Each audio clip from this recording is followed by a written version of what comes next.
Yn Tŷ'r Cwmnïau, rydym yn ymgylchori ac yn diddymu cwmnïau cyfyngedig.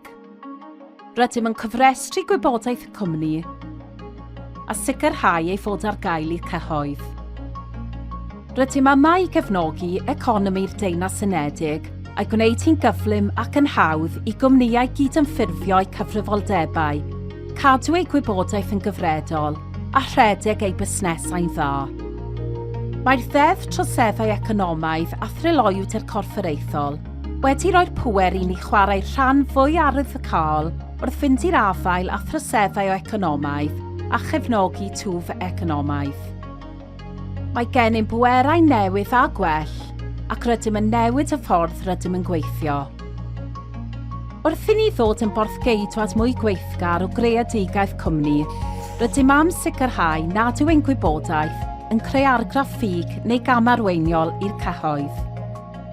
Bydd y data ar ein cofrestrau yn dod yn fwy cywir a dibynadwy, a bydd yn parhau i fod ar gael ar-lein, am ddim, i bawb.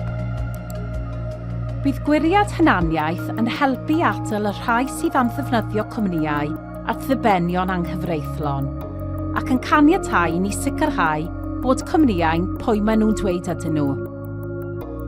Bydd gwell tryloyw yn helpu pobl i wneud penderfyniadau gwell a mwy gwybodus ynghylch gyda phwy maen nhw'n gwneud busnes. Bydd diogelu gwybodaeth bersonol yn well ar y cofrestru yn helpu i leihau risg o dwyll a dwyn y hunaniaeth. Bydd rhannu ein data a'n gwybodaeth yn rhagweithiol gyda phartneriaid ac asiantaethau gorfodi'r gyfraith, a'n ein galluogi i chwarae rhan fwy canolog wrth fynd i'r afael a throseddau economaidd. Dyma pwy ydym ac beth rydym yn ei wneud.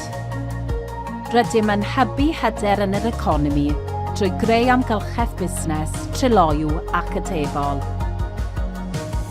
Ni yw Tŷ'r Cwmnïau.